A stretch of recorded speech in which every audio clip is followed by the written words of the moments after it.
السلام علیکم. آج ہم 3 موضوع ڈسکس کریں گے. ایک افغانستان سے نہ کم ہونے والی کشیدگی، دوسرا آبویسلی ایران امریکہ وار، اور پھر میں آپ سے پیٹرول کے اوپر بھی بات کروں گا. یہ پیٹرول یہ جو ہمیں 2000 کا کنسیشنز دی گئی تھی وہ ٹوپی ڈرامہ ہے کیا؟ پہلے سے افغانستان پہ بات کر لیں. جب یہ مارکا حق ہوا اور ذلت آمیز شکست ہوئی انڈیا کو، تو تب انٹیلیجنس ایجنسی نے بتایا کہ اب یہ دہشت گردی کی کارروائیوں میں تیزی کروائے گا انڈیا، کیونکہ میدان جنگ میں تو ذلت اٹھا لی، اب کیا ہوگا. پھر ہم نے دیکھا ٹیررزم کی ایکٹیویٹی ہوئی. 9 مئی کو ایک گاڑی بارود سے بھری ہوئی ٹکرا دی گئی یہ فتح خیل پولیس پوسٹ کے اندر. 15 پولیس کے جوان شہید ہو گئے. اس پہ بھی بات ہوئی، ناٹ ان ایکسپیکٹڈ. پھر ایک بچی خیر النساء، بالکل آئی تھنک فرسٹ ایئر کی بچی ہے، کس طرح اس کو دھمکایا گیا، اس کو ماں باپ کے قتل کرنے کی دھمکی گئی اور اس کو BLA والوں نے ریکروٹ کیا، اور وہ بچی بھی کل برآمد ہو گئی. چیف منسٹر بلوچستان میر سرفراز مفتی نے پریس کانفرنس میں پوری ڈیٹیلز بتائی. پھر افغان جو یہاں پہ چارج افیئرز ہیں ان کو بلایا گیا اور بڑا سخت قسم کا ڈیماش ان کو دیا گیا فارن آفس سے، اور بڑا واضح کر دیا گیا کہ پاکستان کسی بھی صورت برداشت نہیں کرے گا جب تک آخری ٹیررسٹ بھی وہ انہوں نے وہاں ان کو پناہ دی ہوئی ہے. ہم نے پہلے ہی ان کو ایک لسٹ دی ہوئی ہے. اور کل جب ایک GHQ میں ایک فنکشن تھا تو وہاں پہ chief of the army staff field marshal Syed Asim نے بڑا کیٹیگوریکلی ایک میسج پھر دیا تمام لوگوں کو. سنیے وہ کیا تھا. روایتی جنگ کے محاذ پر ہزیمت اٹھانے کے بعد ہندوستان نے اپنی فرسودہ ریاستی دہشت گردی اور اس کی سرپرستی کی حکمت عملی کو بتدریج تقویت دی ہے. وہ جان چکا ہے کہ پاکستان کو روایتی میدان جنگ میں شکست دینا ناممکن ہے، چنانچہ اس نے ایک بار پھر دہشت گردی کی گھناؤنی روش کا سہارا لیا. یہ دہشت گردی نہ صرف ہندوستان بلکہ افغانستان کی سرزمین سے بھی جاری ہے. افغانستان سے پاکستان کا صرف ایک مطالبہ ہے کہ وہ ہندوستان کی ایما پر فتنہ الخوارج اور فتنہ الہندوستان کی پشپناہی بند کرے اور اپنی سرزمین پر دہشت گردی کے مراکز اور اماج گاہوں کا مکمل خاتمہ کرے. ہماری اطلاع یہ ہے کہ ہو سکتا ہے کہ ایک جواب آج رات کے کسی پہر بھی دے دیا جائے، لیکن میری اطلاع کے مطابق 15 کے بعد آپ کو سیریس ایکٹیویٹی نظر آئے گی اور بڑی ہیوی ٹارگیٹنگ ہوگی افغان دہشت گردوں کی، جہاں پہ ان کے گروپس وہاں پہ بیسڈ ہیں اور سب کچھ، لیکن وہ تو آنے والے دنوں میں پتہ چل جائے گا. دوسری طرف ابھی کچھ دیر پہلے ڈونلڈ ٹرمپ نے کچھ باتیں کی، بیکاز بہت سینسٹیو سچویشن ہے. ایران کا جب جواب آیا اتوار کو، انہوں نے جب 14 پوائنٹس کا ایک اپنا دیا تھا ڈرافٹ امریکہ نے، تو 10 دن ایران نے اس کا ان کو انتظار کروایا، پھر جواب آیا. اس پہ ڈونلڈ ٹرمپ کا بڑا سویر ریئیکشن پہلے آیا. انہوں نے نیتن یاہو سے بھی بات کی، خود بتایا کہ میں نے نیتن یاہو سے ڈسکس کیا، اور پھر انہوں نے کہا کہ ٹوٹلی ان ایکسیپٹیبل. اب سے کچھ دیر پہلے مدرس ڈے فنکشن کے اوپر ڈونلڈ ٹرمپ بیٹھے ہوئے تھے، تو وہاں پہ جب ان سے بات شروع ہوئی تو انہوں نے اپنی میٹنگ شروع کرنے سے پہلے ہی سوال جواب سے پہلے یہ کہا کہ مجھے سوال تھوڑے کیجیے گا کیونکہ بہت سے جنرلز میرا انتظار کر رہے ہیں. ہماری ایک اسٹریٹجک میٹنگ ہے جس میں ہم نے بیوٹیفل کنٹری آف ایران کے بارے میں بات کرنی ہے. پھر اس کے بعد جو انہوں نے باتیں کی اس میں کافی سخت زبان استعمال کی. انہوں نے یہ کہا کہ بڑے ڈس آنریبل لوگ ہیں ایران کے جو حکومت میں اس وقت پاور میں ہیں، میں ان سے ڈیل کرتا ہوں، جھوٹ بولتے ہیں، مکر جاتے ہیں اپنی باتوں سے. پھر انہوں نے یہ بھی کہا کہ جو ان کا جواب آیا ہے یہ غلاظت کا ایک ٹکڑا ہے، پیس آف گاربیج. پہلے تو ٹوٹلی ان ایکسیپٹیبل تھا، پھر پیس آف گاربیج. پھر کہا کہ سب کچھ لائف سپورٹ سسٹم پہ ہے، یہ جو اس سے کمزور سیز فائر نہیں ہو سکتا. انہوں نے یہ نہیں کہا کہ سیز فائر ختم ہو گیا، کہا کہ ہے، لیکن بس 1% جس طرح مریض کو کوئی آگے بتاتا ہے کہ آپ کا بندے کا 1% چانس ہے زندہ رہنے کا، تو وہ 1% چانس کے اوپر یہ سیز فائر چل رہا ہے. اس قسم کی باتیں کی. کیونکہ باتیں ابھی میں آپ کو سناتا ہوں کہ انہوں نے کیا باتیں کی، کیونکہ یہ امپورٹنٹ اس لیے ہے کہ اس بدھ کو ان کا چائنا کا دورہ ہے، اور تمام اینالسٹ اور جتنے اسٹریٹجک آبزرورز ہیں ان سب کا خیال یہ ہے کہ ڈونلڈ ٹرمپ کے لیے بڑا امپورٹنٹ ہے کہ کسی بھی قسم کا معاہدہ ضرور ہو، کیونکہ اگر یہ بغیر معاہدے کے جاتے ہیں تو بڑے کمزور ان کی نیگوسیشن پوزیشن ہوگی. پچھلے 48 گھنٹوں میں بہت زیادہ ڈپلومیٹک ایکٹیویٹی ہوئی. اسحاق ڈار صاحب ہمارے جو فارن منسٹر بھی ہیں، ڈپٹی پرائم منسٹر، ان کی فارن منسٹر سعودی عربیہ پرنس فیصل بن فرحان، ان سے بات ہوئی. ان کی پھر یہاں پہ چارج ڈیفینس نیٹلی بیکر امریکہ کی، ان سے ملاقات ہوئی. ان کی فارن منسٹر سنگاپور کے، ان سے ہی بات ہوئی. عباس عراقچی جو ایران کے فارن منسٹر ہیں، ان کی بہت زیادہ ایکٹیویٹی رہی.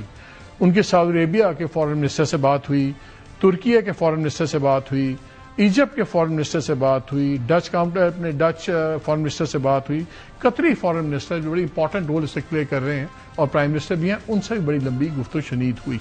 یہ ساری ڈیولپمنٹ ساتھ ساتھ چل رہی ہیں. پھر ساتھ ہی اسپوکس پرسن نے ایران کے آج یہ بھی کہا کہ اگرچہ ہمیں بہت سے ملکوں نے کانٹیکٹ کیا ہے اور ہم بڑے احسان مند ہیں، لیکن پاکستان ہی ہمارا میڈیٹر ہے. بہت سے لوگوں کا خیال ہے کہ یہ 3 دن بہت امپورٹنٹ ہے، اب سے لے کے بدھ تک. لیکن پہلے اب یہ سن لیجئے کہ ڈونلڈ ٹرمپ نے آج بات کیا کی. And you'll speak not too long because I am being waited on by a large group of generals. And that's also important, you know, having to do with the absolutely lovely country of Iran. That's the way they pronounce it. It's a very simple plan. Iran cannot have a nuclear weapon, and they won't have a nuclear weapon, and they didn't want to go that far. If you can believe it, they didn't. How stupid. Are they stupid people? They didn't want to believe it. They think that, well, I'll get tired of this, or I'll get bored, or I'll have some pressure. But there's no pressure. There's no pressure at all. We're going to have a complete victory. We've already, in theory, had a complete victory from the military standpoint. Look, I've had to deal with them 4 or 5 times. They change their mind. They're very dishonorable people. The leadership. Don't forget it's the 3rd level. The 1st level is gone. They were unreasonable. The 2nd level is more reasonable. The 3rd level, nobody wants to be president, you know. They say, who wants to be president? There's nobody raises their hand, you know. But they change their mind. I've had that in business many times. You know, the mind changes, you go. These people, that you make a deal, and then the next day they send you a document that takes 5 days to get there when it should have been there in 20 minutes. You know, it's a pretty simple document. They will never have a nuclear weapon, yeah? When that beautiful plane right there hit them hard, we really hit them hard. And they told me, I want to just tell you this, because they like to say, oh, well, maybe it wasn't that hard a hit. Iran told me very strongly, because they intend to give us the nuclear dust, as I call it. It's easier than talking about other terms, because it's a term everyone knows. But the nuclear dust, which is what we hit, they told me, number one, you're getting it, but you're going to have to take it out, because the site was so obliterated that there's only 1 or 2 countries in the world that could get it. It's so deep and got hit so hard that there's no way they have the equipment to move it. You and China are the only 2 countries in the world that could take it out. For the time being, the ceasefire remains in place? It's unbelievably weak. I would call it the weakest right now. After reading that piece of garbage they sent us, I didn't even finish reading it. They said, I'm not going to waste my time reading it. I would say it's one of the weakest right now. It's on life support. They understand. These are all medical people. And Dr. Oz, life support is not a good thing. Do you agree? Bad prognostic. I would say the ceasefire is on massive life support, where the doctor walks in and says, sir, your loved one has approximately a 1% chance of living. یہ وہی Donald Trump ہیں جب انہوں نے 5 ہفتے complete بمباری کی ایران کے اوپر اسرائیل کے ساتھ مل کے. ایران نہیں جھکا، انہوں نے سیز فائر کر دی. پھر جب بعد میں انہوں نے بلاکیٹ کیا اور اس کے بعد انہوں نے پروجیکٹ فریڈم اناؤنس کیا کہ ہم زبردستی اسٹریٹ آف ہرموز کھولیں گے. 36 گھنٹے بعد پھر پاکستان اور انٹرنیشنل باقی ملکوں کے کہنے پہ انہوں نے وہ بلاکیٹ اپنا وہ ختم کر دیا، پروجیکٹ فریڈم، وہ بھی ہم نے سسپینڈ کر دیا. آج وہ بڑکے لگا رہے ہیں، لیکن 2 سوال اٹھتے ہیں. کیا یہ محض بڑکے ہیں جو چاہتے ہیں کہ شاید اگلے 3 دنوں میں کوئی اگریمنٹ مل جائے، یا واقعی جنگ کی تیاری ہے؟ کیونکہ سعودی عربیہ نے، کویت نے بھرپور مخالفت کی ہے دوبارہ جنگ شروع ہونے کی. اور جب پروجیکٹ فریڈم بھی شروع ہوا ہرموز کھولنے کے لیے تو سعودی عربیہ نے بیسز کو بھی ایکسس دینے سے انکار کر دیا. فلائٹس بھی انہوں کا روک دی، انہوں کا کوئی بیس استعمال نہیں ہوگی. آج انٹرسٹنگلی ایک بہت آرٹیکل زبردست آیا ہے، یہ پرنس ترکی الفیصل کا ہے. ترکی الفیصل بڑے امپورٹنٹ آدمی ہیں اور ان کو سمجھا جاتا ہے کہ یہ پرنس محمد بن سلمان کراؤن پرنس کے قریبی ایڈوائزرز میں ان کا شمار ہوتا ہے. بہت سینئر سیزنڈ آدمی ہے. یہ ایک زمانے میں ان کی انٹیلیجنس ایجنسی کے ڈائریکٹر جنرل تھے. پھر یہ جو ان کی کنگ فیصل فاؤنڈیشن ہے اس کے سربراہ بھی ہیں، اور یہ کہا جاتا ہے کہ پالیسی میٹرز میں بہت زیادہ ایڈوائز کرتے ہیں. انہوں نے 2-3 باتیں لکھی. ایک آرٹیکل عرب نیوز کے لیے لکھا جس میں انہوں نے کہا کہ آج بڑی باتیں ہو رہی ہیں، سعودی عربیہ کا رول کیا ہے اس تمام جب سے جنگ شروع ہوئی ہے، بڑے امپریشنز دیے جا رہے ہیں. ان کا 2-3 چیزیں بڑی کلیئر ہیں. ہم تماشے نہیں کرتے، شور نہیں مچاتے، ہم ایکشن میں بلیو کرتے ہیں، الفاظ میں بلیو نہیں کرتے. اور پھر انہوں نے کہا کہ پاکستان کے ساتھ مل کر سعودی عربیہ آگ کے شعلے بجھانے کی کوشش میں مصروف ہے اور انشاءاللہ کامیابی ہوگی. پھر انہوں نے یہ بھی کہا، انہوں نے کہا کہ ہم ایران کو جواب دے سکتے تھے جب ایران نے ہمارے پہ حملہ کیا، لیکن اس سے بہت تباہی ہونی تھی، دونوں طرف کے بہت سے بچے بچیاں شہید ہونی تھیں. اگر ہم ان کی تمام چیزیں تباہ کر سکتے تھے، ان کی پورٹ سب کچھ، لیکن پھر سعودی عربیہ کی بھی تمام چیزیں تباہ ہوتی، سیلیبریشن پلانٹس بھی تباہ ہوتے اور یہ جنگ کہیں سے کہیں پھیل جاتی. بٹ سب سے امپورٹنٹ بات، بڑے عرصے کے بعد اسرائیل کا نام لے کے بڑی سخت تنقید کی. انہوں نے کہا کہ اگر یہ منصوبہ اسرائیل کا کامیاب ہو جاتا، سعودی عربیہ اور ایران کے درمیان میں آگ لگانے کا، تو پورے خطے میں تباہی اور بربادی ہو جاتی. پھر انہوں نے کہا اور اس کے بعد اسرائیل واحد طاقت رہ جاتی اس پورے خطے میں جو اپنی اس کی منمانی ہو، جو مرضی کرتا. پھر اس نے کہا کہ یہ جو وقت آ گیا کہ جو لوگ جنگ کی بات کرتے ہیں ان کو اپنی ایروگنس میں، اپنی وہ جو طاقت کا نشہ ہے، ان کو یہ اندازہ نہیں ہے کہ ان کے پاؤں کے نیچے سے قالین کھینچا جا چکا ہے. انہوں نے کہا کتے جتنا مرضی زور سے بھونکیں، جو بھی ہو، یہ جو امن کا کارواں ہے یہ اب چل پڑا ہے، اور جو یہ دشمن ہیں سارے اب یہ اپنی انگلیاں چبائیں، ان کے ساتھ اور کچھ نہیں ہوگا. یہ امپورٹنٹ اس لیے ہے کہ سعودی عربیہ نے بڑی کیٹیگوریکل پوزیشن کر دی ہے، کویت نے بھی یہ کہہ دیا ہے. تو ٹرمپ بھلے جو مرضی کہیں، کیا ان کے پاس وار کے آپشنز ہیں؟ Because Saudi Arabia, Qatar, Kuwait, ان کی بیسز بھی ان کو چاہیے. سعودی عربیہ میں ان کے ری فیولنگ پلینز بھی کھڑے ہوئے ہیں. تو کیا یہ امریکہ سے لائیں گے جہاز؟ کیا کریں گے؟ جو ڈومیسٹک پالیٹکس ہے، جو وہاں کے اکنامک حالات ہیں، وہ بھی کسی طور پہ اس جنگ کے سینیریو کو سپورٹ نہیں کرتے. امریکہ کو چاہیے اب ایک ایگریمنٹ چائنا جانے سے پہلے. لیکن آج کے بیان میں اگر آپ غور کریں تو بڑی انٹرسٹنگ ڈونلڈ ٹرمپ نے بھی بات کی. انہوں نے کہا مجھے چین نے بتایا کہ ایران نے بتایا کہ اتنی تباہی ہو گئی ہے کہ صرف آپ، امریکہ یعنی کہ، اور چین کے پاس وہ ٹیکنالوجی اور وہ ایکسپرٹیز ہے کہ وہ جا کے جو انرچ یورینیم پڑا ہوا ہے، جس پر ساری لڑائی ہے 400 کلو گرام، وہ صرف وہ نکال سکتے ہیں. آپ کو پتا ہے کہ پہلے چین کی طرف سے بھی آفر تھی، رشیا کی طرف سے بھی آفر تھی، پاکستان کی طرف سے بھی آفر تھی کہ جو انرچ یورینیم ہے یہ ایران کی ہم اپنے پاس رکھ لیتے ہیں امانت کے طور پہ، یہیں پہ ڈیلیوٹ بھی کر دیں گے. ہو سکتا ہے کہ اس سے یہ انہوں نے یہ اندیا دیا ہے کہ جب چائنا جائیں تو یہ چائنا کو کہیں گے ٹھیک ہے آپ وہ یورینیم اپنے پاس لے آئیں تو ہم پھر اس سے بات آگے چل سکتے ہیں. یہ بڑے ہی ڈیلیکیٹ ان کے پوائنٹرز ہیں جو یہ پھینکتے ہیں ڈونلڈ ٹرمپ. لیکن امپورٹنٹ چیز یہ ہے کہ آگے کیا ہوگا. اٹلانٹک کا بھی ایک آرٹیکل ہے کہ سب سے بڑی غلطی جو یہ کر رہے ہیں، 2-3 آرٹیکلز آئے ہیں کہ یہ سمجھ نہیں رہے کہ ایران کا پاور سٹرکچر بدل گیا ہے. وہاں کسی ایک فرد واحد کے پاس پاور نہیں ہے، لیکن وہ ڈسٹریبیوٹ کر دی گئی ہے انسٹیٹیوشنز کے اندر. اس لیے بھلے جتنے مرضی اب لوگ مار لیں، جتنی مرضی لیولز آپ کاٹ لیں، آپ تباہی نہیں کر سکتے. 3 سوال ہیں آج کے. کیا ڈونلڈ ٹرمپ جنگ شروع کریں گے؟ کر سکتے ہیں. کیا ایران اس سے بہتر ان کو ڈیل آفر کر سکتا ہے جس کو یہ پیس آف گاربیج کہہ رہے ہیں؟ اور تیسرا، کیا ڈونلڈ ٹرمپ افورڈ کرتے ہیں کہ وہ چائنا جائیں وداؤٹ اینی ڈیل؟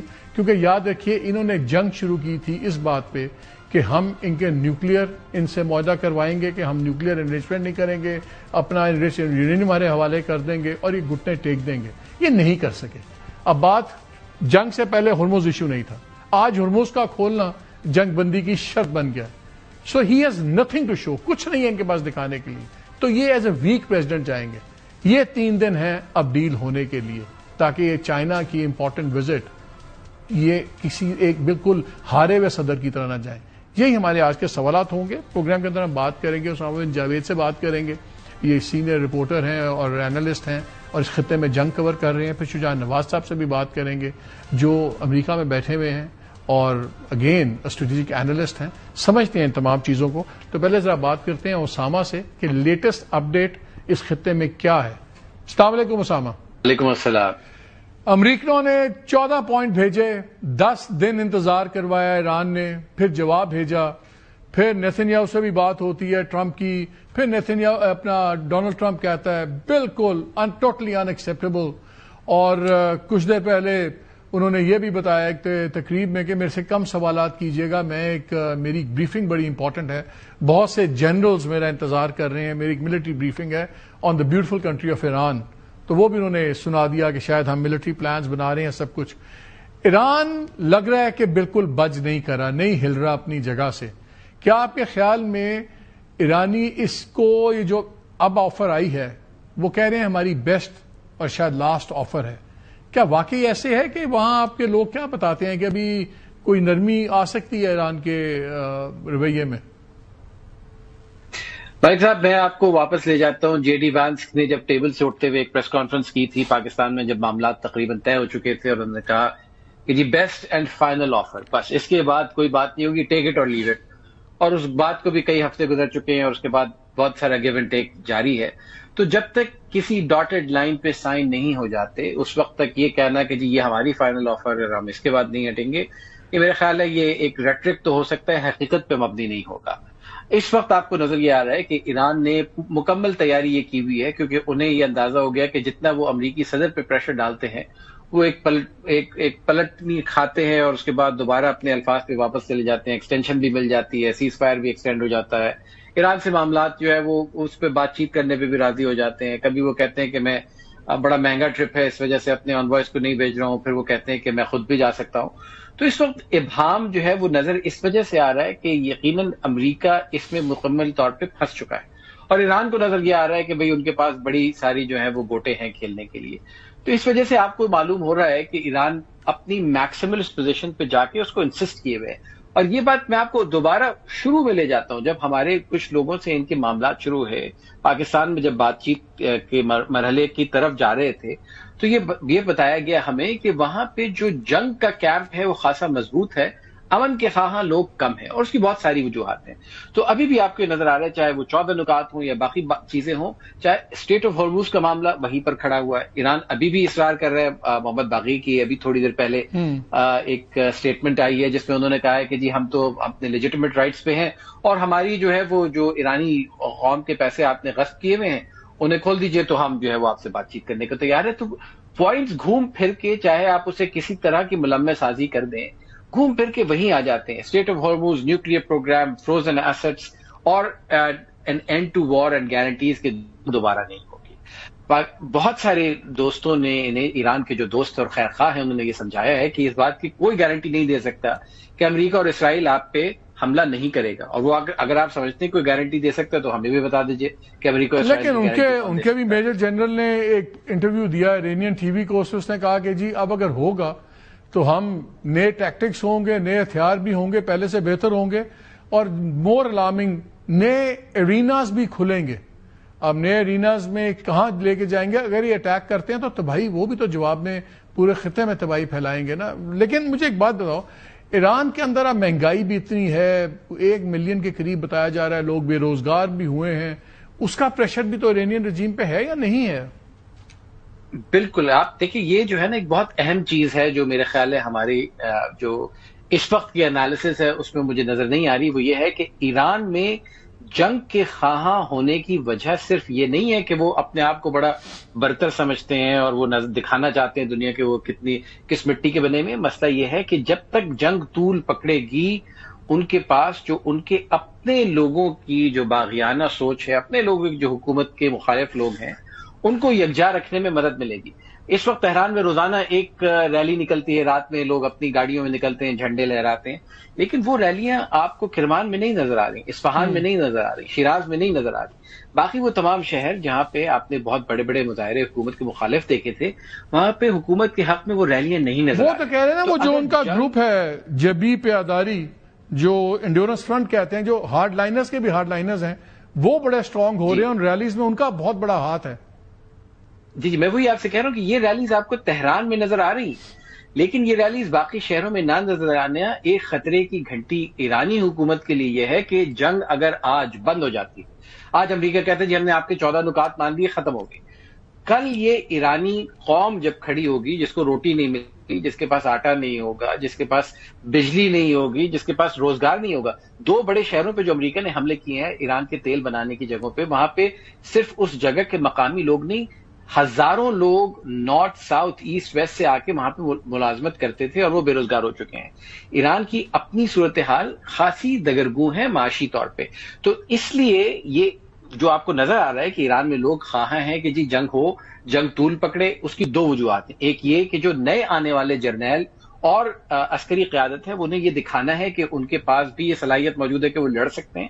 دوسرا یہ کہ جنگ جتنی طول پکڑے گی ایرانی قوم کو یکجا رکھنے کے لیے انہیں اتنی مہلت ملے گی، اور جیسے جیسے ایرانی قوم مزید ابتری کی طرف جائے گی ویسے ویسے جو آئیڈیالوجیکل فتح ہے وہ ان کی بنتی چلی جائے گی، اور IRGC کو جو پاسداران ہیں ان کو اپنے آپ کو ایران میں رکھنے کے لیے اگلے 10-15 سال کا عرصہ اور مل جائے گا۔ اسامہ بہت شکریہ ہمیں وقت دینے کا۔ ناظرین بریک لیتے ہیں، لیکن بریک کے بعد آگے شجاع نواز صاحب سے میں بات کروں گا۔ آپ جانتے ہیں پولیٹیکل اسٹریٹجک اینالسٹ ہیں، آتھر ہیں، کہ سب سے بڑا سوال ڈونلڈ ٹرمپ پہ کتنا بڑا پریشر ہے چائنا کے دورے سے پہلے اس چیز کو کہیں نہ کہیں ایک سائڈ پہ لگانے کا۔ جنگ تو آپشن نہیں ہے اگلے 4 دن، لیکن کیا صلح کیے بغیر یا کوئی ایگریمنٹ لیے بغیر ڈونلڈ ٹرمپ چائنا جانا افورڈ کرنا چاہتے ہیں خالی ہاتھ، کیا کمزور لگیں گے؟ بریک کے بعد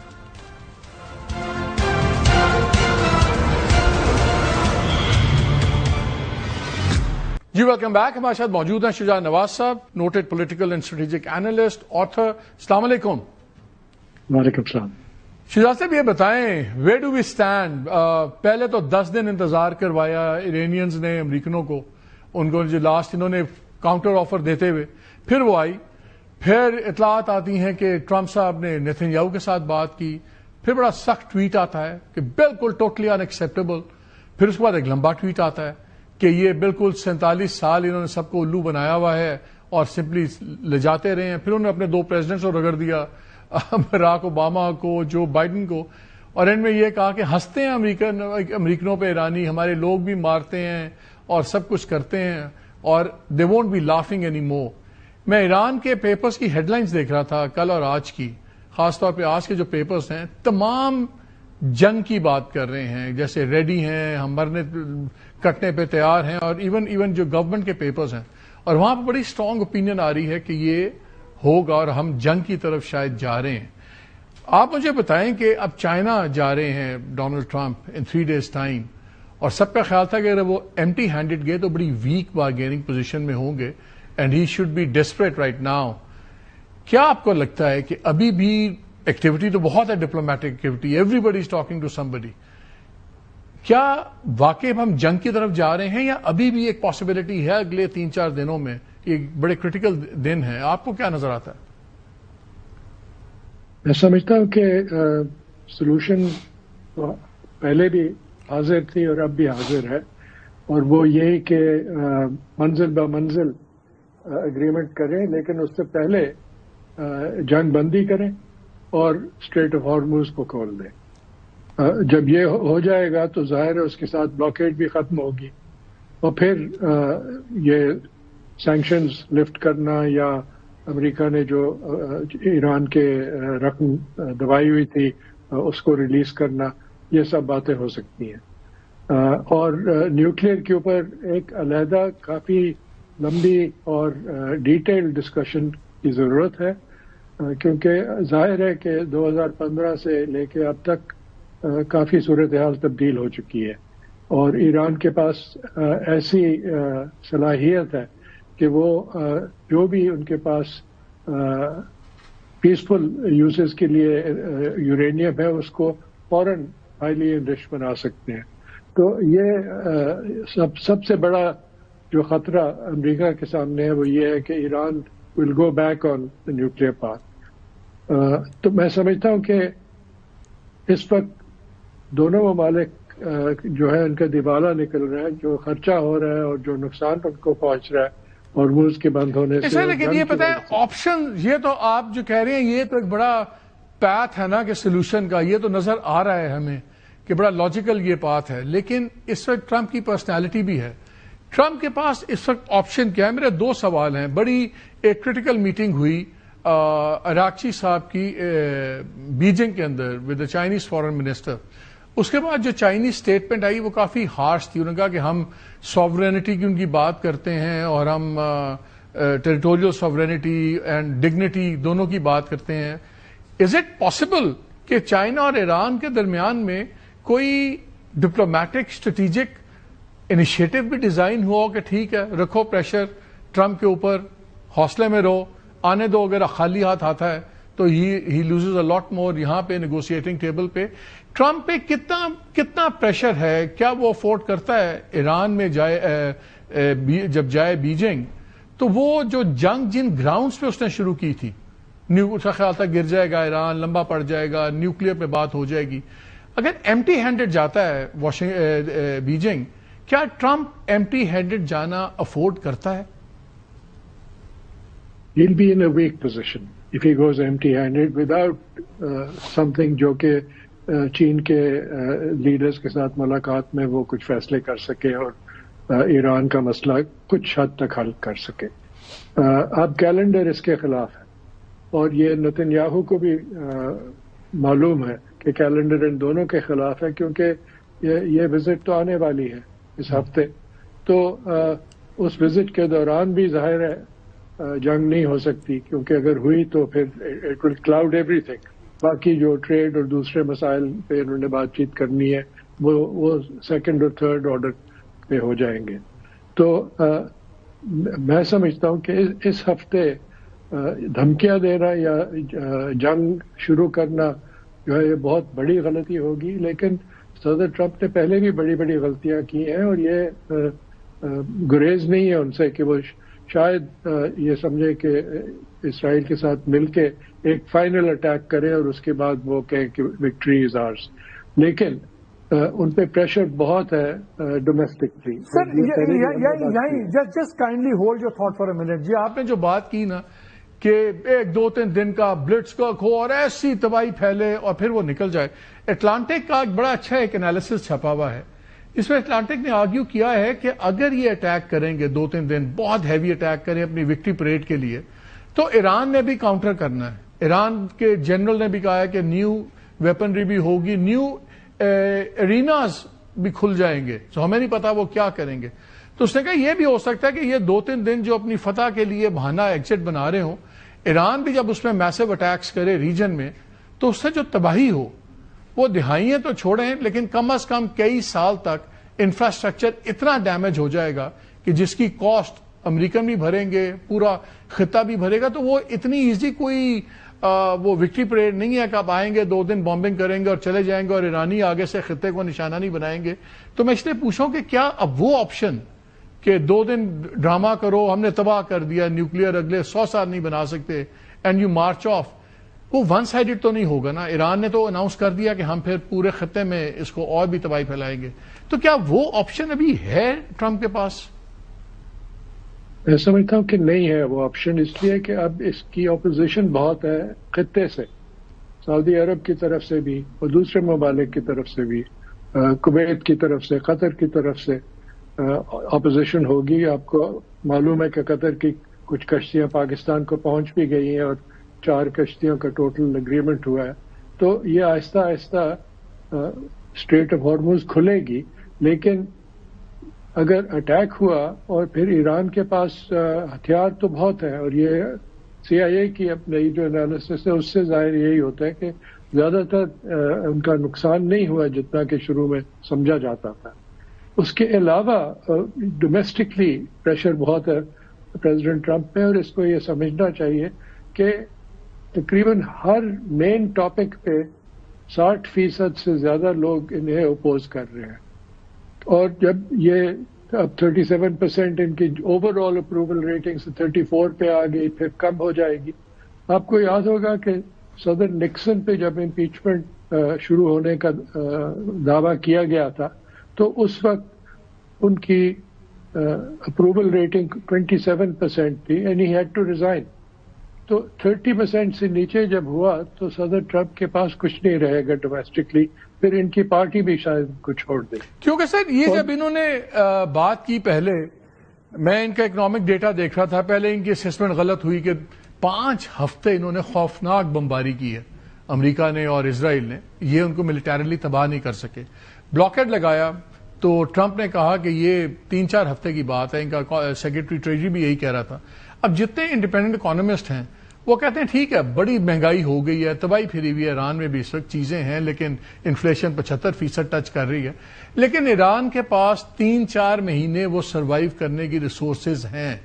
ہم مئی میں ہیں, اگر 4 مہینے وہ سروائیو کرتے ہیں, جون, جولائی, اگست, سپٹمبر, اکتوبر, نومبر میں آپ کے مڈ ٹرم پولز ہیں, تو اگر یہ بلاکیڈ نہیں اٹھاتا اور 4 مہینے 3-4 مہینے ایران سروائیو بھی کر جاتا ہے تو ٹرمپ کو تو نظر آ رہا ہے نا پھر تو الیکشنز ڈیفینیٹلی ہار جائے گا. ابھی تو اگر ختم ہوتی کچھ یہ ریکوری کر لے گا.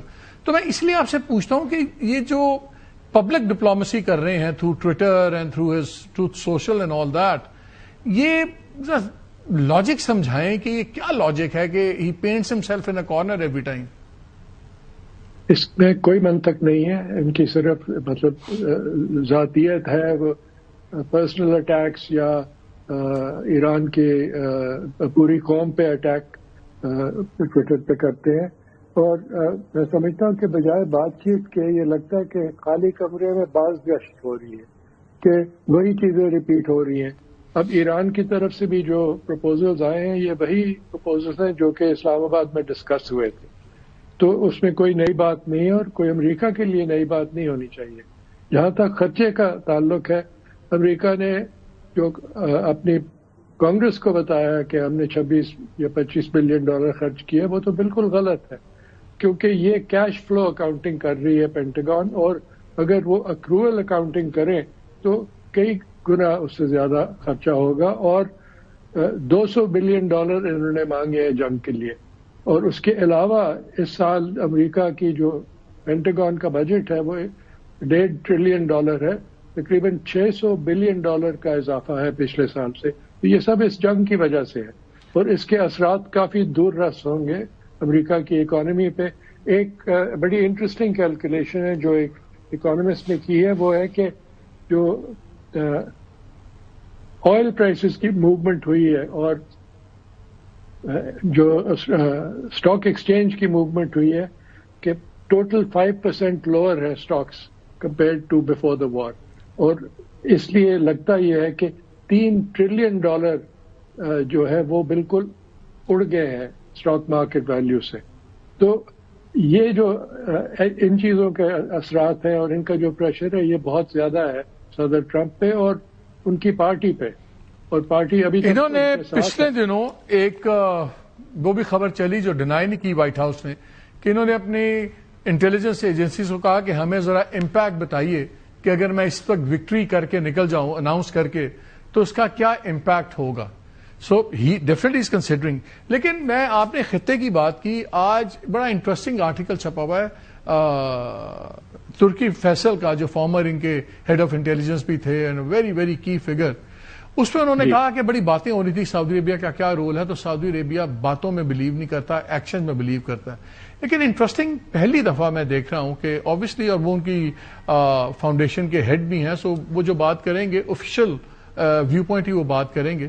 انہوں نے کہا ہے کہ یہ جو ہے اسرائیل کو بائی نیم انہوں نے تل دیا. آج انہوں نے کہا ایران نے جب ہم پہ حملہ کیا ہمارے پاس ملٹری مائٹ تھی, ہم ان کو بڑا کرارا جواب دے سکتے تھے, لیکن ہم نہیں چاہتے تھے کہ یہ خلیج بڑھے اور ہم نہیں چاہتے تھے کہ اسرائیل ان ارادوں میں کامیاب ہو کہ وہ مسلم امہ کو آپس میں لڑا دے.